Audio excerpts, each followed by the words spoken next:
I'm gonna work on double stack passing, right? Where we're gonna break, pop, boom, get in here, right? And we're gonna go through a whole sequence of steps that we can go into.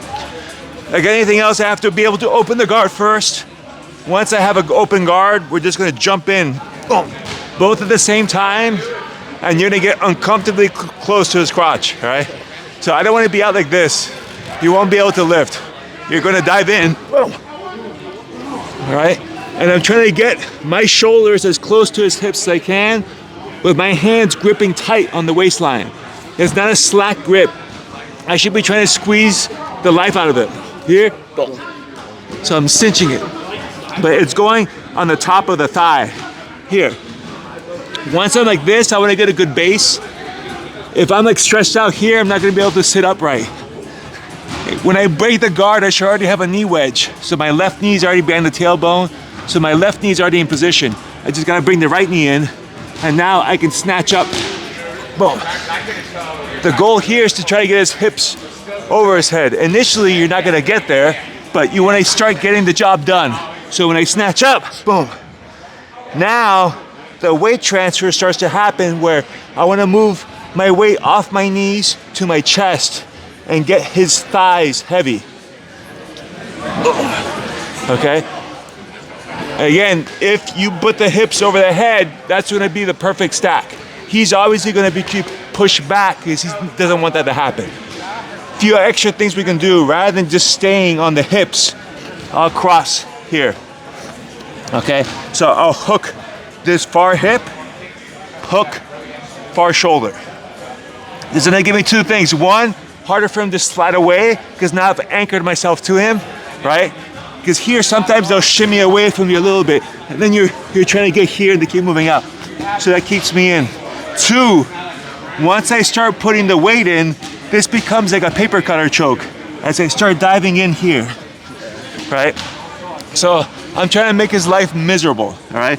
So as I start to stack up, I come off my knees, I drive off my feet, and my goal should try to be to put his knee in his eye socket, right? Like I'm just really, boom, putting in there, okay? The heavier I get, the better it is. The other thing, on this side, my knee, as I start stacking up, I'm gonna pick a side. If I crossed my right arm through like this, I'm gonna go towards my right then. All right, so I start coming up and you see I cross. If you look at my left knee, it's supporting his hips.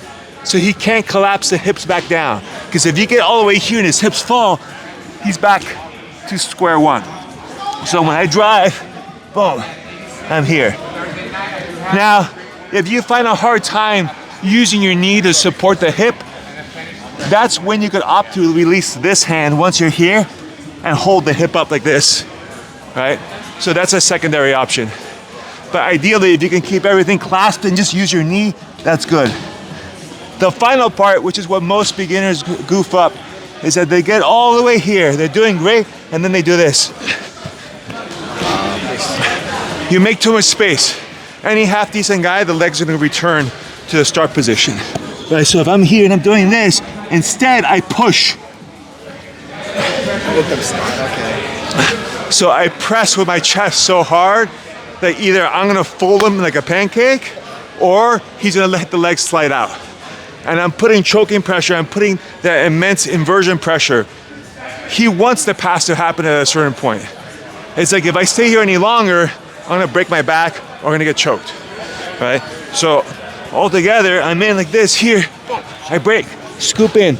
Again, when we scoop, go both at the same time. If I do this, I'm gonna get triangled, right? So, boom, drop, get in, lock, pull up. If you have a hard time snatching off both knees, you could step up and then snatch, that's fine too.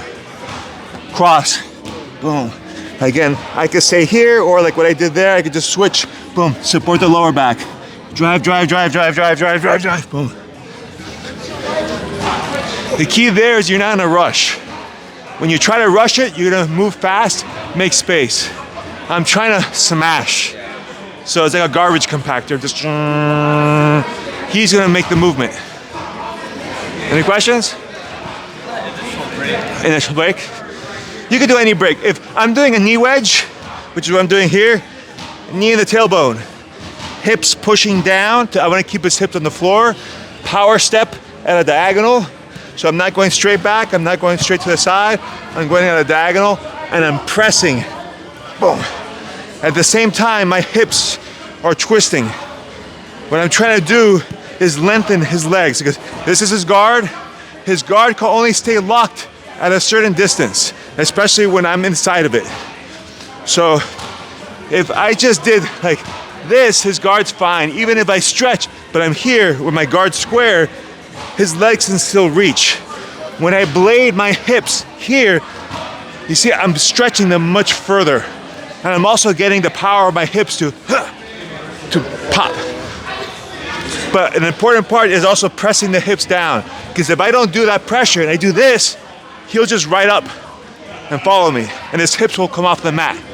So I need the hips down. So when I press, boom. Now if his guard's strong, like let's say like I here and he still holds, that's when I start using my elbows to break. But it's not Charlie horsing middle thigh, it's in the pits of the elbow, the knee rather, here. And it's also another pop. Think of the leg as a door. Hinge, handle. I open at the handle. You could even do this just with one hand here and press, right? So it's not like I'm bruising him to open. I'm creating force at his weakest point where I have the most leverage to make the legs pop. Cool? Let's do it on 3. Ready? 1, 2, 3. Hook. Thanks for watching the video. If you enjoyed it, please like, subscribe, and hit that notification bell so you'll be notified of all of my latest videos on YouTube. But really the best place to find all my content is my website, davidmma.com. You can register for free and get access to 4 free courses, including Kimura Fundamentals, Essential Half Guard Kimura, Essential Half Guard Passing, and much more.